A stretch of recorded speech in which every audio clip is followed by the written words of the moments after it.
Orchard one. Orchard one, what did we do? Nothing happened on Orchard one. Orchard core.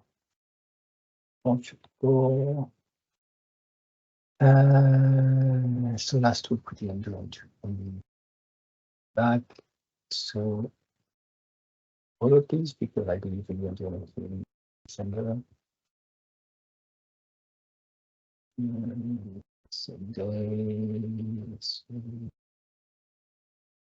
was the last time before? The 19th. Thank you. Isham, what time was it? Okay. Update OpenID version and README because OpenID is 5.0. Missing SmtpSettings options setup.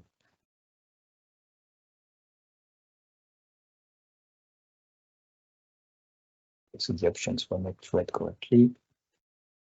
Well, the settings were not read correctly in the options. Check. Missing SaveAsync. Well, wait. Yeah, save still exists, but I will say SaveAsync.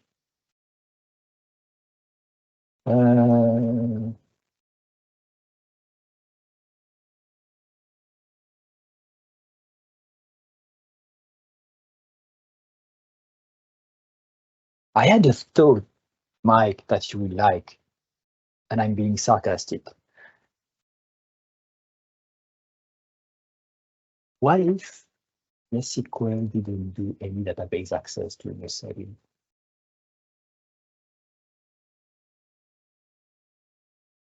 Why I saw that, but apparently. Yes, I think I remember, because there are lots of algorithms to generate unique IDs, and even monotonic, that's how you say that, like continuously increasing IDs, which are unique. Maybe that's something to look into. So this way we don't have to ask for a range. We are sure that the ID is an integer that is always growing and unique. As long as we provide maybe a seed for the process, that will work. So yeah, just looking at that, it makes me think about it. This one, fixed error when querying nested content items with sports. Yeah, I remember this user filed an issue, found a bug that looked like a concurrency issue because you could see sessions in the stack trace being accessed twice, and they found the reason. That we have a custom resolve locked async. When you use GraphQL and it's trying to resolve sub items, it will do it in parallel. So we need, when we provide a lambda, to lock the call when we use a session, because this one is not thread safe. So we have a custom resolve locked async when GraphQL tries to resolve child entities. So they fix the issue by themselves, which is great. Bruce Coggins, who works in the .NET team for the Perf lab, provided a fix that the fix for the compilation, because in .NET 9 there is a new type called lock. And this was conflicting here with the Lucene lock that we were using, because lock is in system and it was included. This is fixing the build for .NET 9. Maintain claims principle during refresh.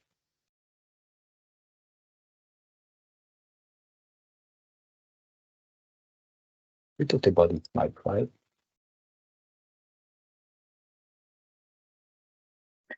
Yeah, this one is when you sit idle for like half an hour by default, you lose any custom claims. So with that change, if your app refreshes over and over and over, you don't lose these custom claims.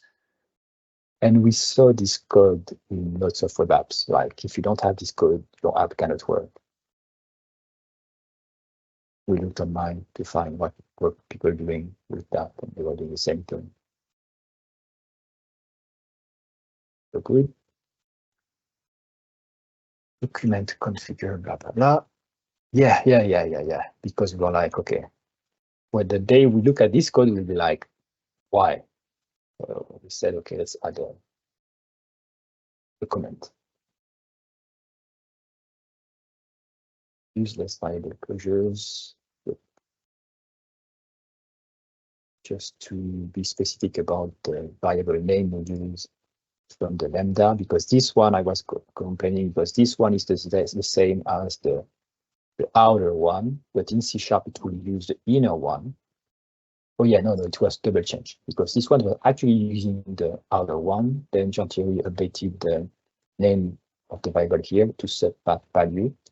And then in C# if you have the name inside that is the name of the lambda variable, then it will use the lambda variable, not the outer one, which is good. But then it's still not obvious which one it will take. So I said, no, change the name and use this name, which is unique. It's not the same name as the outer variable. So this is fixing that. Dispose ZStringWriter.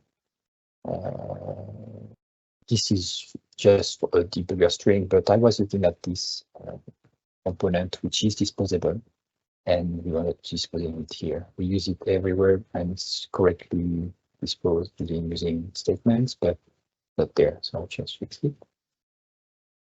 Clean up such services. There shouldn't be more about that. Or not, maybe it's different. Lots of body results, okay. Not even that. Spaces. Formatting. New dictionary initializer.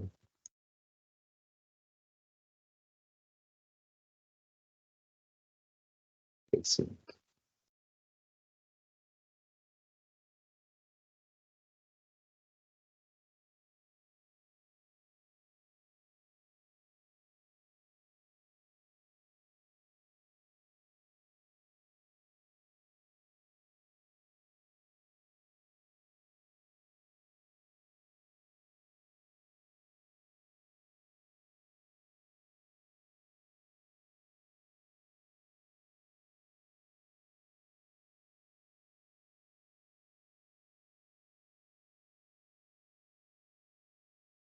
Okay, clean up.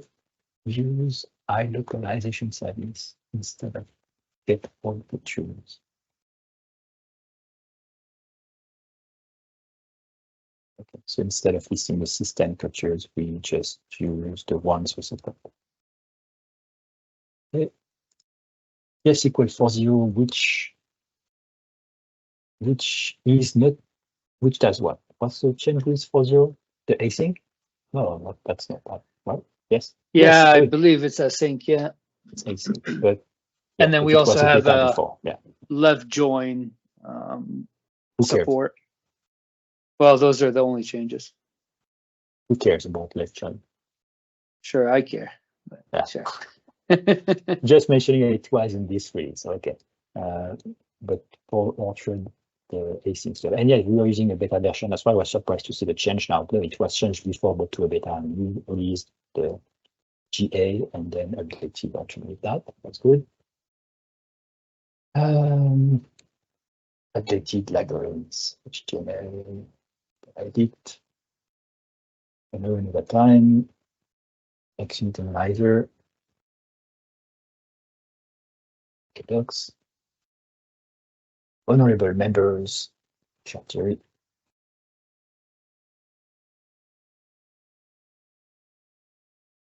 Pin down FormLocationKey ArgumentNullException.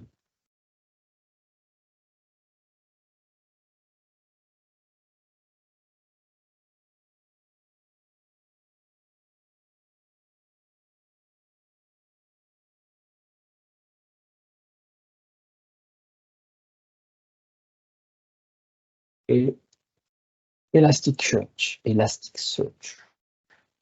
Docs. It's great.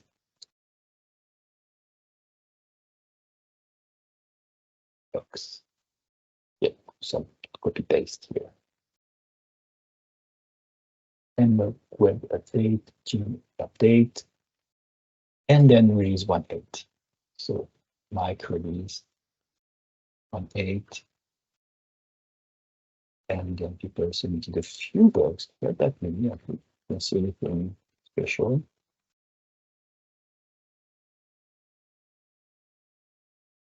Okay, 1.8. Then updating the main branch with the new version that we're building on Cloudsmith. Then Mike added Azure AI Search module.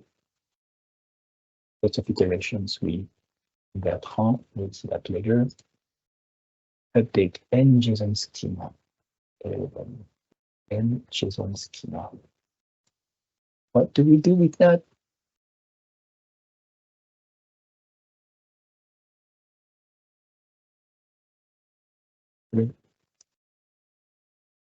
What is NJsonSchema? Rico. Which NJsonSchema. So Rico is the author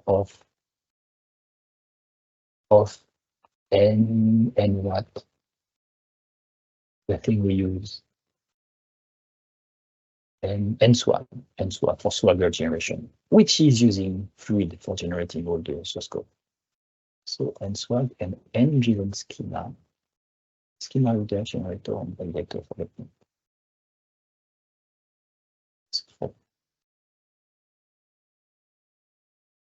So where do we use that?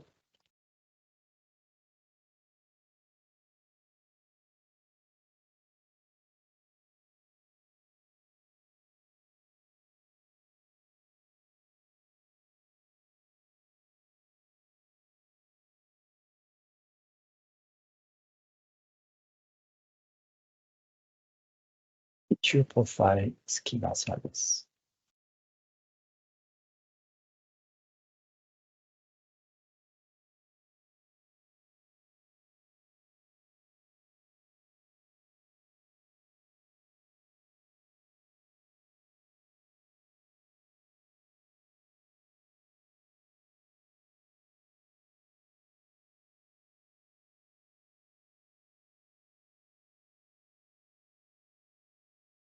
Generate a JSON schema.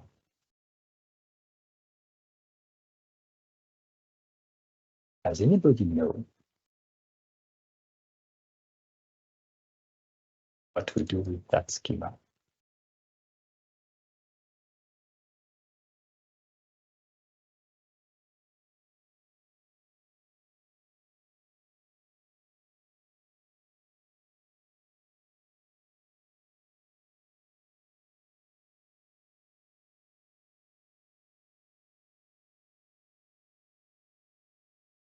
So we have a little template, a view to render the schema.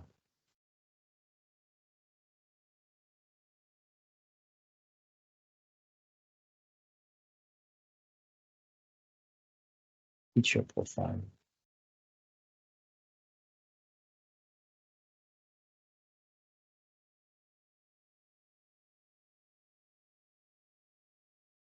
Schema.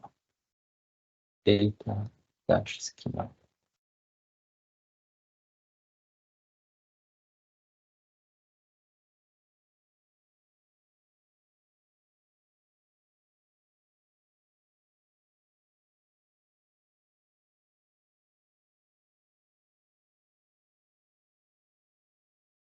So we have an editor. Feature rules. And probably this is JSON that we type, and this thing we will validate using a schema because we can find the properties we need. Interesting. I don't remember what's this feature about.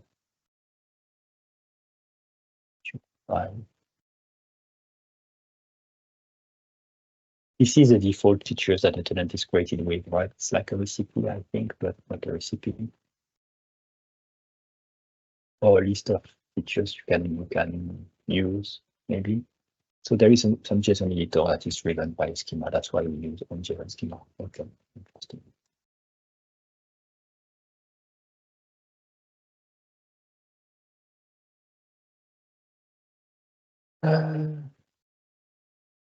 Update NJsonSchema. Show warnings when Azure AI Search, PagerAsync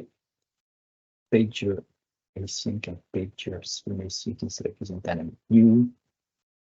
So strongly typed shapes, I believe.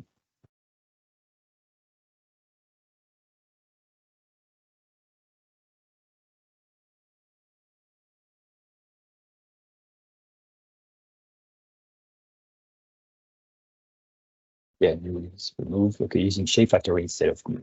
Okay.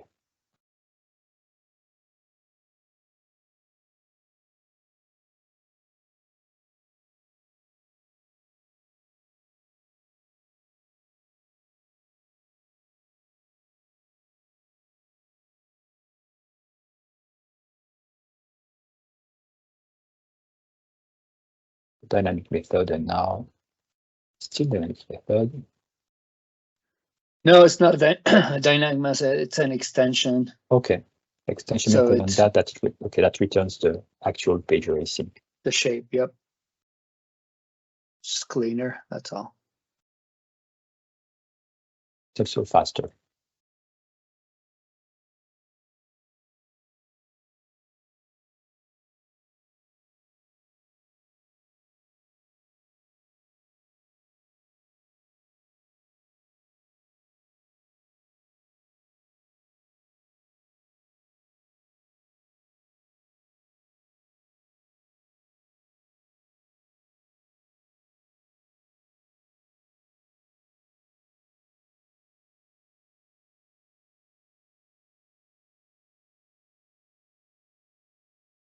Not the same thing.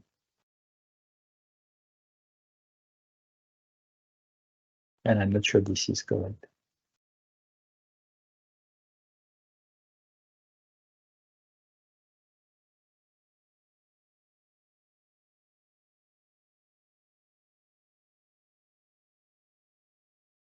It's like the MM to string.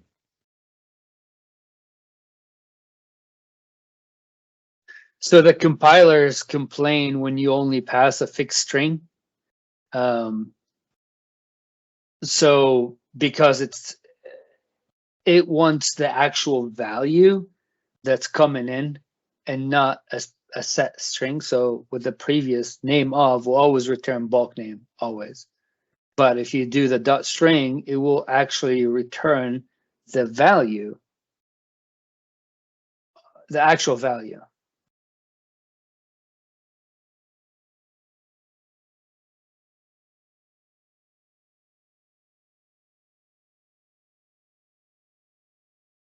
You see, it's the name of the argument, not the value of the argument.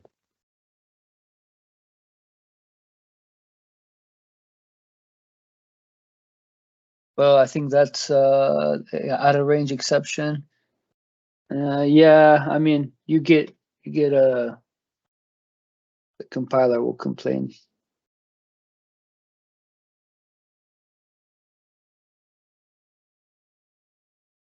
I double check because I'm not sure you want to expose. Well, bulk actually is fine. It's an enumeration in this case, but exposing user data in exception might be an issue.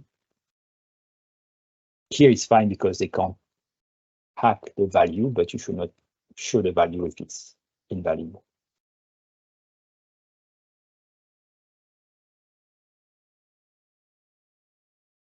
Can log it, but showing it on the user interface might be a security issue. Here it's limited to the enumeration. That's weird. So yeah, we should, because name of is also a string, and this is a string. So that's weird. Maybe it's just a stupid like suggestion, and then we need to disable it. Yeah, it's a suggestion. And it's safe here because we're printing out an enum value. So you're not printing a string value. So from a security shouldn't be a problem. Yes, that's but what I said, yeah, but it's a it's dangerous suggestion. for us to end maybe we should not throw an exception here, just return 500 and an error message, instead of throwing an exception and expecting the middleware to catch it and display it as an exception.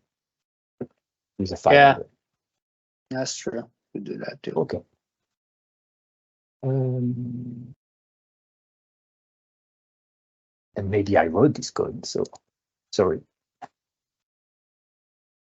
It's used in a lot of places. Okay. Just so you know. Okay. So it's maybe either you wrote it, somebody wrote it and copied it, and so on and so forth. Whatever. Yeah. That's interesting. When I saw the class, I'm like, did I write it? Okay. Maybe it made more sense at that time. I mean, the code. Yeah. We grow, we learn, and we. Yeah. I would not do that now, but maybe at that time I would have done that. Update Resource Manager to better handle resources that don't specify a version.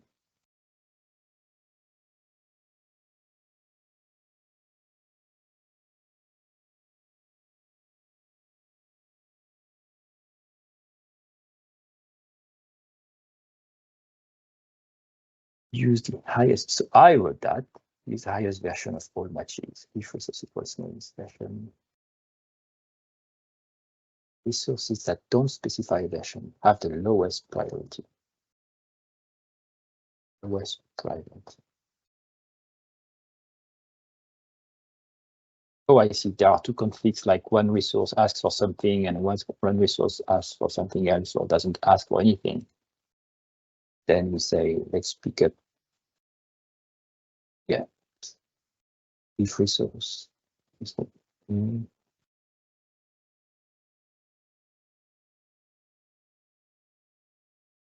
We trust Brian. There's a new test, which is good. So new test. Bar 1JS. Bar 1JS, no version. Bar 2 is 10. Bar 3 is 20. And then we have another bar 4, but the same name.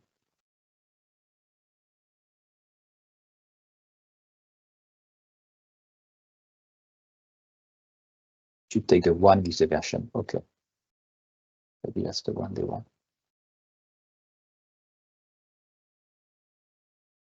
And the bar 4. As long as it doesn't break existing test, that's fine. Git services support for ShellScopeServices. So yeah, so something was missing, you fixed it. So it should now it's totally supported. Update Jint, update BenchmarkDotNet. Default display name when you want to specified.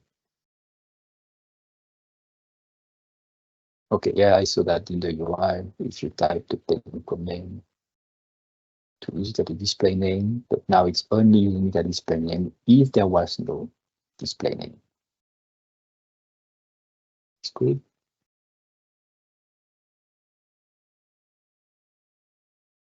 Move user indexing to a new module to simplify dependencies. So someone found an issue that they could not update. They could not set their own OpenXML library version because we are using the newest one and they can't use the newest one. And this dependency was in the media module. So you can't use media if you want to use a smaller version than the one we're using. So what we decided was to split the features, because there were features, but they were not moving.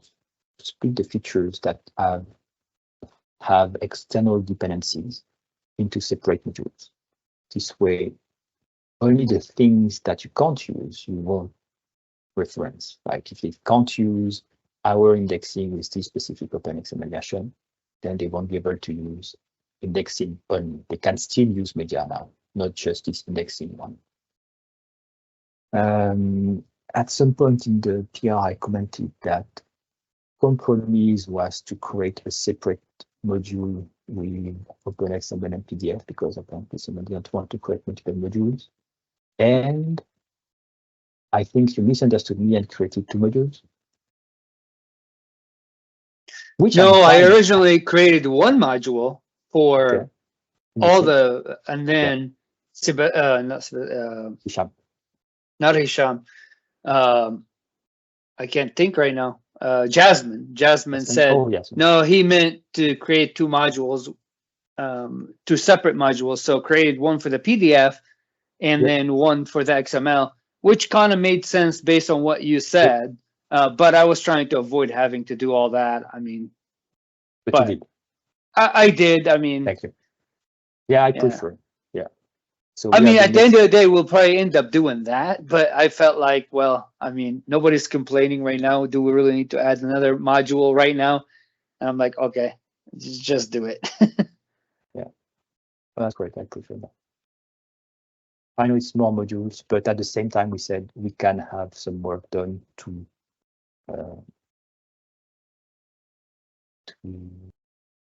merge some of our modules in a single one. To have less TLS, yeah. Less packages deployed. Less projects in Visual Studio, things like this, yeah. These ones won't be merged, but some others could be merged. Probably sure. Fix dependencies for GraphQL because some features were required for this thing and it was breaking ISO reports. It's not actually dependency.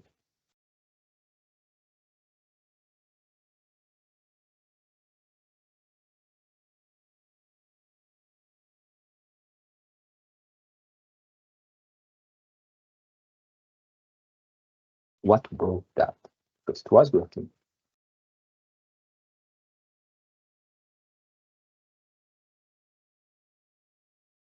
No, this one is working. It's just, so you see that initialize media application. If you don't have the ASP.name in the script tag, it will inject that more than 1 time. Okay. And when you initialize the application, you only really need to inject it once, but initializing the field is something you call multiple times. Okay. So having the ASP name right there will prevent it from having to be called more than once in the code. Oh, because of resource management, it's like it sees a name and says it's already done. Okay.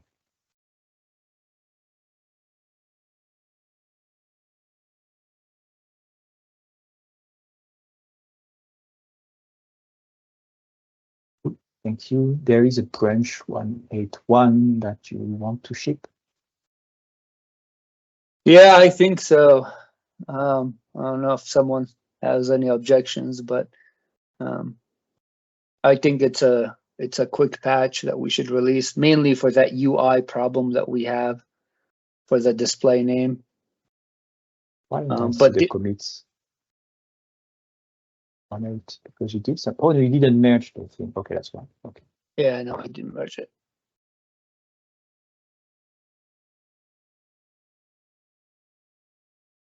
I think we also need to probably cherry pick that last one we just reviewed, the media. I think we also need to cherry pick that one into that release. That media PR, that media merge. I think we need to also add that to that release.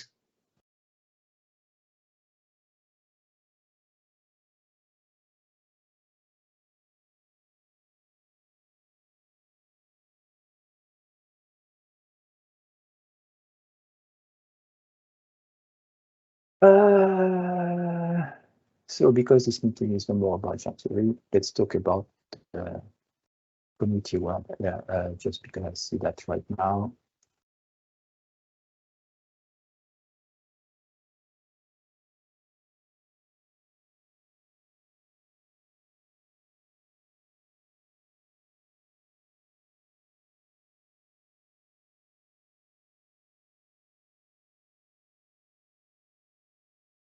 I'm not in favor of having a community around whatever way is, because I'm not in favor of finding ways or defining rules and votes and whatever to define who needs a reward or no reward, dead or alive, when you participate to Orchard. Like, we cannot know how much as we want Jean-Thierry, but like there are tens of people who also work hard on the project, worked hard on the project, past or present, and deserve an award. So I don't like it. How open, why someone and not the other? Like, it's not a contest, and I don't like it. It's a personal opinion. Nobody, I didn't want to talk about it last week. That was a discussion, but yeah. And if people in the same, because yeah, so only the people who agreed with that say something. But if people don't agree with community awards, I think you should also say something. I'm personally not in favor of that.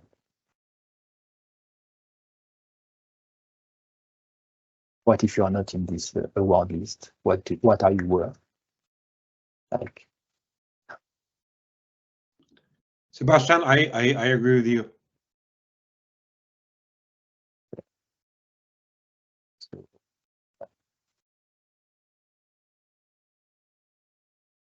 I'm more in favor of people we don't want in our community. And no, everyone is welcome. So that's why I don't like to have people above someone because they have an award. You remember? So I mean, yeah. I do not disagree with what you're saying, but here's a counter argument. There are a lot of awards in a lot of things that are named after one person. It's not about that. It's not naming an award about someone. I'm talking about having an award. Like perks of winning the Jean-Thierry Kéchichian Community Award. It's not that Jean-Thierry is awarded something. He's like, he mentioned of year's winner of the document. No, like it's really giving an award to someone, whatever you name it. Forget about the name of the award. It's about giving an award to someone. Mention of each year's winner in the docs above. So every year or every period of time, because I don't want to discuss the period of time, every period of time, we would have someone that is recognized. Dude, we don't have years to live to recognize everyone that has participated to Orchard and deserves to be recognized. So who's next year? Oh, so let's pick someone. Who would be next year? Would it be Mike? Would it be Antoine because he's been the one who contributed the most? Would it be Bertrand because he was one of the founders of Orchard? Like, if it's Antoine and not Bertrand, why not Bertrand? Why not Sipke? Why not, like, they all deserve that? So why? I don't like to select someone. There is, and how would we pick one versus the other? Votes? Who knows Bertrand from the community that will vote today? Okay, compared to, like, I don't know, Fuba that just committed something for the last 2 weeks and is well known. So that's why I don't like it. There is no point in electing someone. And do you want an award, Bertrand? Do you want an award, Antoine? Do you care about the award? I don't know. It's fine. Okay. Antoine, what do you get if you're MVP of Orchard? You want to be invited to the MVP Summit of Orchard? There is no MVP Summit. Well, we'll see. So if people want to do that, well, we can do that. But I don't really agree with that.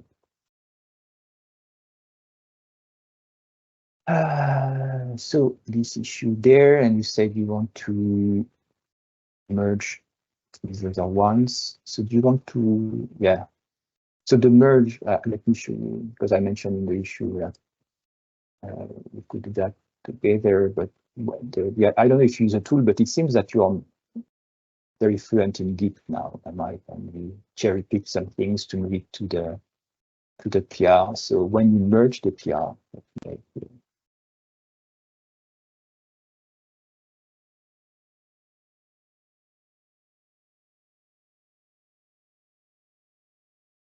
this one you don't merge this one because you cherry pick some commits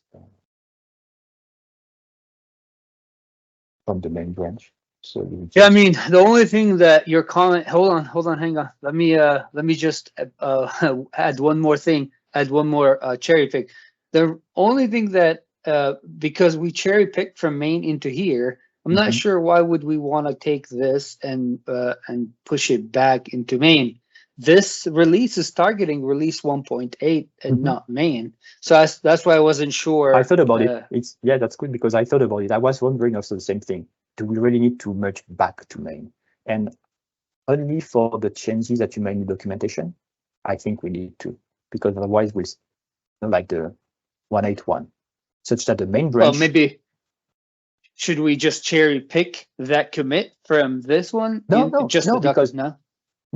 because merging will be the same effect, but not really, because you have a lot more, like, you know, look at this file as a manifest constants. That I know that's so. And for this one, what I was thinking, but I don't think we should do it now, was to use to maybe remove it because it's just the script that will say it, or to have a generic thing like dev. This way, it will be version, I don't know, 10-dev all the time for everything that we do, unless we ship. And in this case, the build script defines the version based on the type. So our source code will not have that thing anymore for the manifest. But the rest, like documentation, well, this one we have to. I'm not sure we have to update this one, no, because it can be also in the build script. But which one are these? I think that's it, right? So yes, if we merge, there will be things that we will have to change again, like the prefix and the version in the common project. But I don't like to have them separate, like branch completely.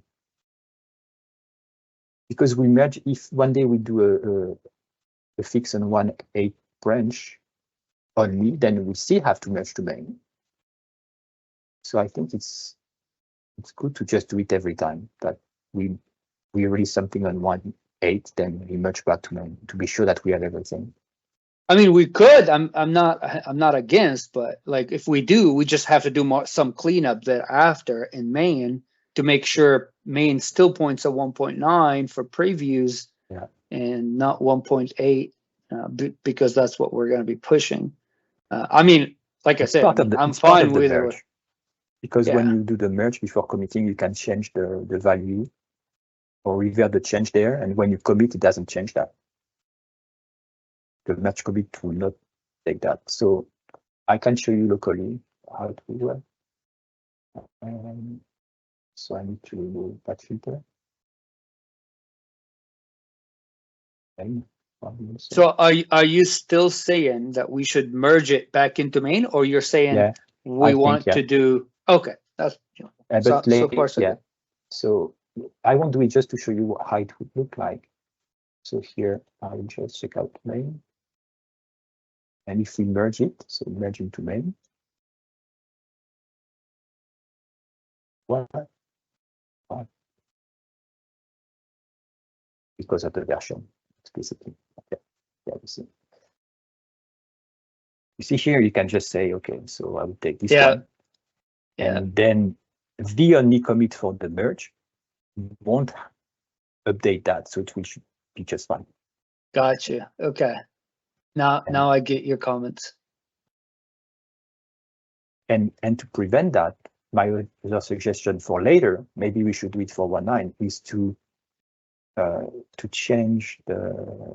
Well, it's not in the list now, but to change this file with the version that we use the prefix and everything to make it something generic that we don't have to update to 1.8, 1.9, and so forth.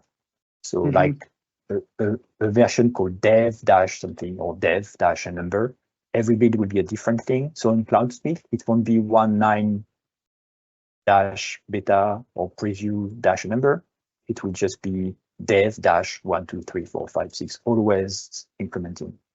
And it's only when you release a specific branch that we tag it with v182 that all the packages, all the builds will be built with the version 182.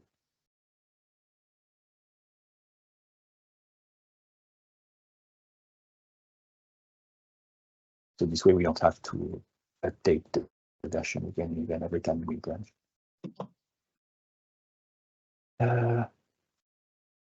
So I will dismiss that. Okay. Until it's not there.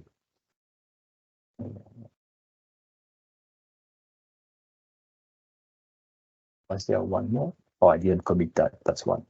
Yeah, so I will just cancel.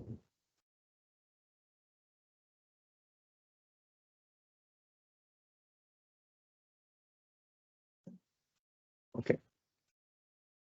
But I like the questions because I also wonder the same thing.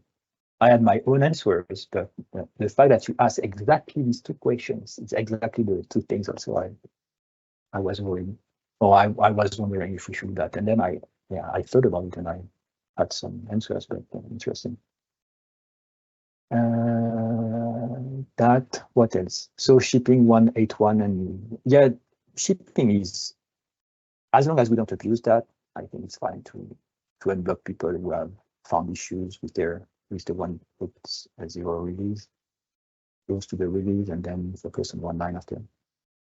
Even more than 1.9 would have much bigger breaking changes. Good. Release, where is my OneNote? We also talked about last time that we need to review that Jean-Thierry JSON conversion PR. So today won't have time. So did I say Tuesday last Thursday? I would say Thursday today. Okay. So yeah. Well, I believe you can focus on that on Thursday if there is nothing urgent, but that would be a good time. There is a PR in YesSql if you want to have a quick look at it. I don't know if you had time. Did you have an update on AI Search? Because I saw that that one is showing maybe for this area. Which one? AI Search. Yeah, so that one should be fixed. I'm just waiting on Leroy to check it one more time. I just fixed an issue he had. I'm building your fix right now. Awesome. Yeah, So it was a settings thing. Seconds actually if it works.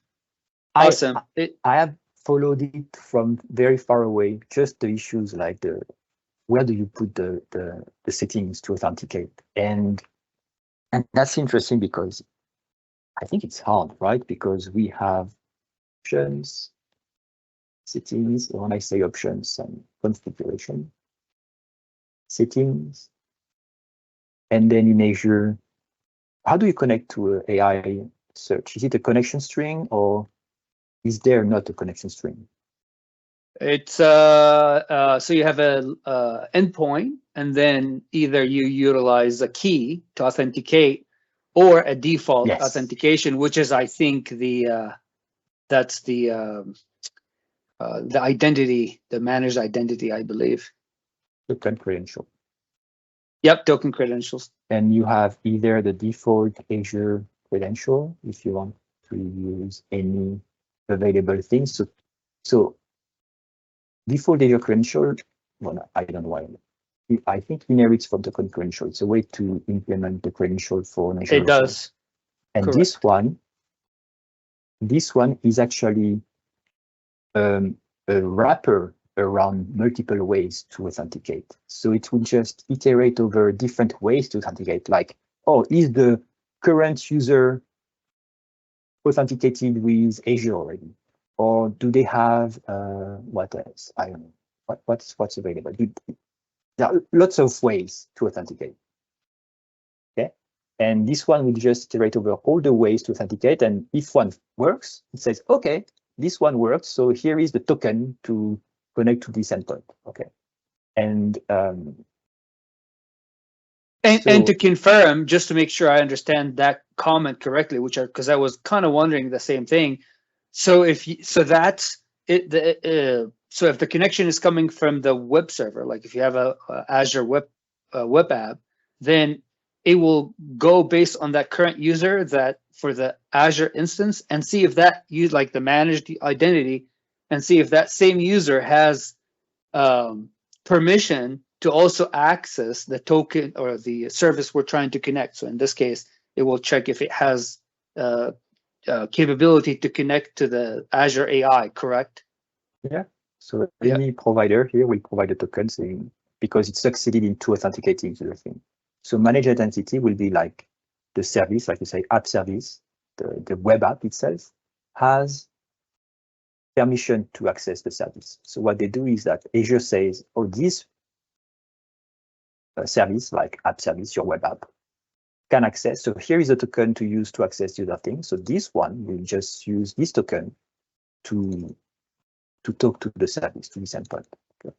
If it doesn't have a managed entity, then it will check, oh, is the current user authenticated and have access to the service? So here is a token that will be used to access the service. And there are multiple of them.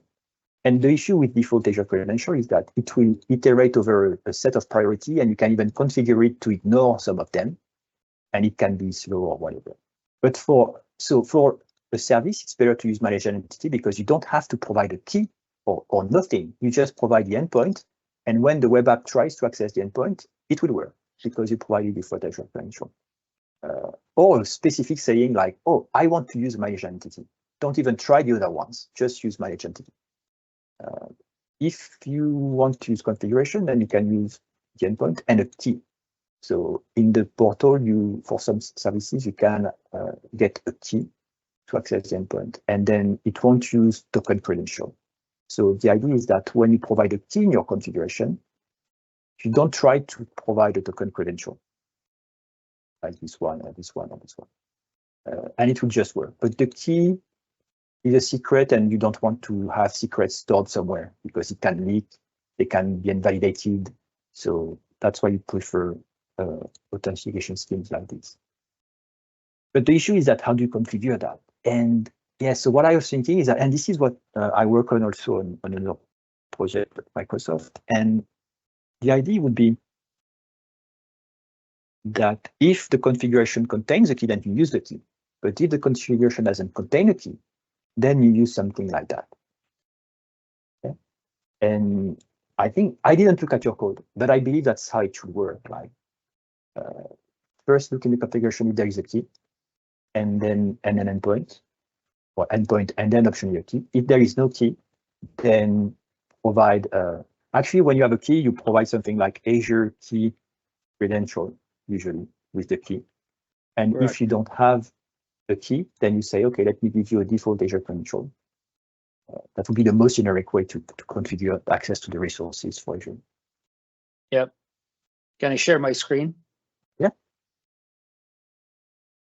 I'm just starting up the app. I'm going to show you what we have today, because I think it's pretty nice. I enjoy doing it. I will talk about the service connector, because this is something I discovered a few months ago, and I found it super useful. I actually think it's, I'll show you first and then we'll talk about it. Just give it a second. I'm on a slow PC.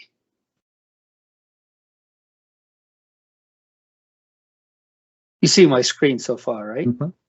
Okay.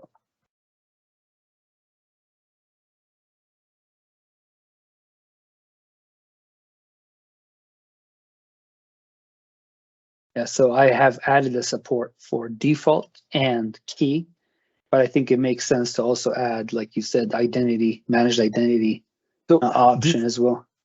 Default Azure credential will use managed identity. Correct. I get that, right? But okay. You might want you might not want to do that search, right? Okay. So you can do it quicker by going boom. So this instance, so here's a new settings we have. So if you click on settings, and you'll see Azure AI settings. Okay. So if you click on here, and so in here, first there's a couple ways to configure this app, either from the app settings or the UI or both.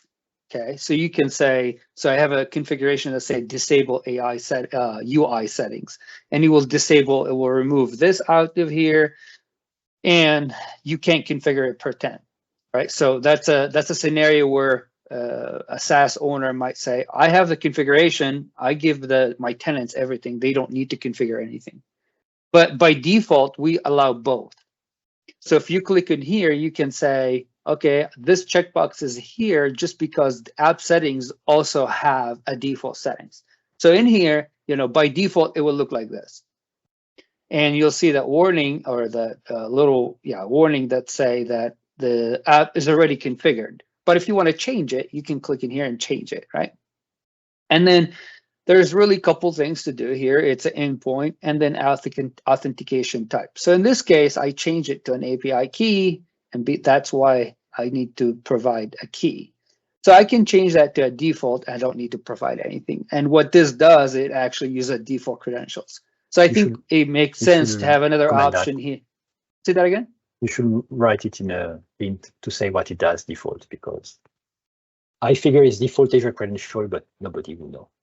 Sure. Yeah, I can update that. But then I think based on what you just described, I think it also makes sense to have a second or a third option for managed identity. So like if you already know that you have managed identity, maybe you don't need to fall back on default. So it'll be slightly probably quicker during the authentication process. So I think this will make sense. And the cool thing here is that you can still change that and put that into an app settings and disable this, the UI period. And so it's good because now you can have both settings or both options. I think this should be the default for like other services like Elastic Dealer or Elasticsearch, where in Elasticsearch, we only use app settings. We do not have a UI option. So I think it's nice to be able to add a UI options where a user might choose to have a different instance per tenant. Yeah, So another thing about managed identity is that you can have either system assigned managed identity, which is you don't specify anything. It's just using the identity that was assigned to the application by Azure when you host it in Azure. Or you can choose a specific identity. So I guess you'd have to have the UI for that in here. For the managed identity? Yeah. To be able to say which. Yeah, your application might have multiple identities, and yeah, you need to be able to choose which one. But, yeah. And the identity, is that like a string value? What? Is that identity? Is that a string value that you provide? Yeah, but you can start with system assign, and that should work just fine in most cases. Which is the default? Yeah, it will. System assign is it will use the identity of the application, and that's automatically assigned. Yeah. Okay, I see the managed identity credential as a default constructor, but it also has one with a resource identifier or a string. So you can have, I assume that's what Bertrand alludes to. That. So if you just say new managed identity credential, then it will use a system one. But you can also say new managed identity credential with a string or a resource identifier. Maybe a named managed identity if you have multiple of them. Because you could say that on a web app, you want different identities with different permissions, and different parts of your application will still use managed identity, so you don't store secrets, but different parts of your application will have different permissions to talk to the other service. So can you have multiple identities then? Yes. Per app? Yeah. Okay. In our so case, that's why we don't care that we have multiple. We just want to select the one that is assigned to this search service from your app. Usually it will be the system one. It's called this way. But yeah, maybe if you have a custom drop-down saying manage entity, then it will be interesting to provide what's the user system or the named one. Or maybe we can have one here that's called system identity. And then another one. And then one that will show the text box, then always show Yeah. the text box with an empty value. And As long as it's a string, sure, it should be fine. If it's just a string, reason being I just can't test it because I don't have that set up on my instance. So that's why I just don't want to add something that's not tested. But if it's just a string, that's an easy add. I can just go ahead and do it, and I'll say leave it blank if you want to use a system identity, and that should be fine too. So I can add that. And I'll try to test it at some point in the future. I don't have much time for that now, but I'll test it eventually. Oh, I see. So in the portal, when you go to identity, I think I can show it. I think. Can I share? Yeah, let me stop sharing. Go ahead. That'd be great. So I pick the web app, and on identity, there is system assigned where there is no name, it's just on off, and then there is an identity that will be assigned to the application. This is a web app. Okay. App service web app. And then there is user assigned, where you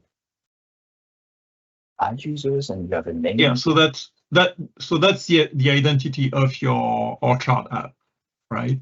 So you would also have to go into the search service and explicitly allow that identity, whether it's system or user assigned. In any case, you have to allow it to access the search service. So yeah, you have to create it on the web app and you have to allow it on the search service. Yeah, and I wanted to mention that because I think this is a common problem with all the things we connect to Azure. So we should have something that is stable that we can use. It sounds like a generic problem that should have a generic solution. Yeah. And I'm having issues because I was working like the last 2 days on something like this with OpenAI, and because some resources have connection strings, but some don't have connection strings. So how do you describe a connection information like that? I have issues with that. So okay, good. So that's great. Thanks to Mike. And service connectors is also interesting because the service connector, you don't manage it in the web app. It's a different service. You create it's a different resource in Azure. I don't want to click anywhere else to show you something. It's a different resource in Azure that you create. It's a service connector. You give it a name, and you then you say it's a service connector for this thing, like shooter, and the other thing, and then in the other thing, no, just for this thing, and then it will inject an environment variable with the secrets into the other thing. So you don't have to deal with it. It's like imagine in your in the configuration in the app settings, okay, in the file, we have a section with connection string. And let's say we have a database like connection string, like SQL Server database. Okay, this is my connection string. So you want to load it. For us, it will be different. I don't know. Maybe it will be orchard underscore. That I don't know what's the environment variable that we use. Okay, for SQL Server, whatever. SQL Server. So and you have a connection string. Yeah. This is what you would type in your settings. But with Service Connector, what will happen is that Azure will inject in your app the connection string you want, the name you want, or a specific name, and with the value of the connection string that you should use to connect to SQL Server. So it will inject the password automatically in your environment variables. And this way it will be bound to the configuration that will be loaded by Orchard. We never have to set it. It's Azure that will set it for you because you said my app should access SQL Server, so it will inject automatically the thing for you. But that's a different way to do that. I kind of like it. It was super easy. service connectors. Something to use into also. And the idea is that we don't have to do anything because we just look at, let's load the connection string, and Azure gives it to us automatically. We don't have to configure our app with the connection string. That's it. That's helpful. It's time. The PIX authentication.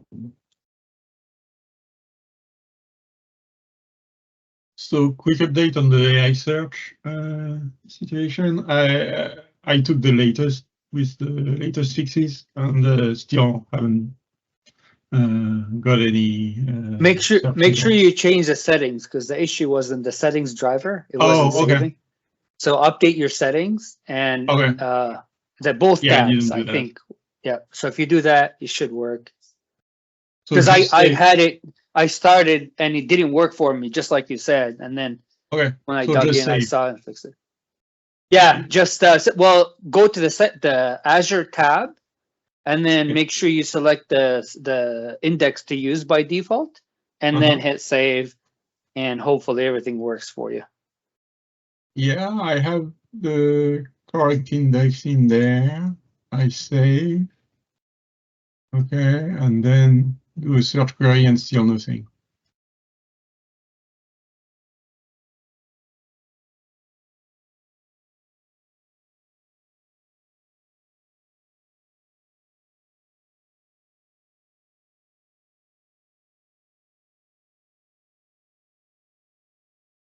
Yeah. You still have no data? Nothing coming back?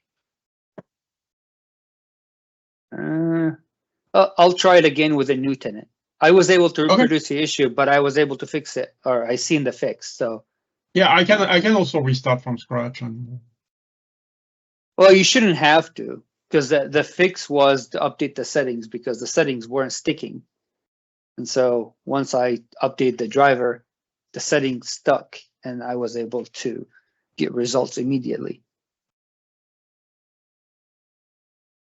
Yeah.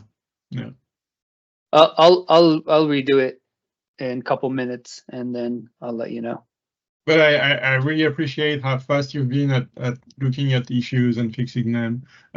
So yeah, just in case you don't know, and for people who don't know me, I work in Azure AI Search, and tomorrow I'm giving a demo of AI Search in our chart. So make it work. Nice. So now it's gonna work. New team. It's funny that I didn't know you. They made fun of me a couple weeks ago. I mean, I never had the pleasure to meet you, but no, I haven't. I haven't been very active in the community lately. I started also the commerce module, but I had to give that away because I didn't have time to maintain it, unfortunately. So, life happens. You have to deal with it. Life happens sometimes. Yeah. Don't be stuck to your keyboard all the time. Awesome. All right, well, appreciate you joining. Was one of the founder of Ultra. He created the project from scratch with the first team like in 2009. Yeah, before you were even in the picture. Yeah, that's awesome. Yeah. But well, before I was even in the picture, the story is that I knew Bertrand. He's French, I'm French, and I don't know why I knew him, but I was active on the .NET community and knew me. And then we were talking, and he said, "Oh, I'm working on a project. Maybe you could be a good fit for that. So please send how do you say it? Like, please apply to the job offer that we just published like a few weeks ago." And I had no idea what it was about. Yeah. And then you moved to Canada first, and then the US. Moved, 2010. Yeah. So yeah, the project started in the, summer 2009, and then I joined in April 2010. It was still a private project at that time. Yeah, actually, yeah, you're right. I'm looking at the Wikipedia page for our chart because it exists. It it's in need of an update. Yeah, it says initial release January 2011, but yeah, the project was founded a couple of years before that. That's fine. Good to know. Too many. It's an amazing project. So you did a good job. Let's see in Well, 20 years. the community did an amazing job. I think looking back on all that, I think the most important contribution, well, the most important thing that we did early on was make sure that the project would be controlled by the community and not by Microsoft. And I think this is at least in part why the project still exists today. Very good. 2011 January or February, early February 2011. That was the first release, and it was open source. It was open source before because one of the first it was open source from the start, but open source is one thing at Microsoft. Community controlled is an entirely different thing. But Microsoft likes to be in control. I shouldn't say that publicly. Nick Main was one of the first contributors because he even made a conference showing a custom module for managing books on beta 05 something. It was super early, like 6 months after we started the project. Yeah. Okay. Well, thanks Bertrand for joining. Thanks Mike for all the contributions. Make it work. Tomorrow there's a demo. It has to work. Okay. If I get a response from him, I will make sure it's done today, and I'll make sure it's done. Zone, no excuse. Same time zone. That's good. That's awesome. But you know, yeah, no pressure because even with what I have now, I can, you know, I can still make the demo 99% and say, yeah, it's not completely finished. You're seeing a very early release, and that's fine. You know how many times I challenge people. They ask me to do a partial demo, and I yelled at them because I can't. If it's not 100%, you know, someone isn't going to be happy about it. So I'll make sure Microsoft. I appreciate that. Yeah. I'll make sure it's 100% before you do your demo, at least from our standpoint. So I'll make sure it's done. So just watch your email. Watch your deal with customers. For us internally, it's like, oh, let me show you something I've been working on, or it's new. So it's very informal and it can fail. Yeah. That's fine. That's part of the thing. Yeah. Like, oh, we are like, imagine that we don't have to type that, okay? And then it will be this way. So it's just showing potential products, potential features that, on that. Sounds good. All right, awesome. So thanks, everyone. Thank you. Thank you. Bye. Bye-bye.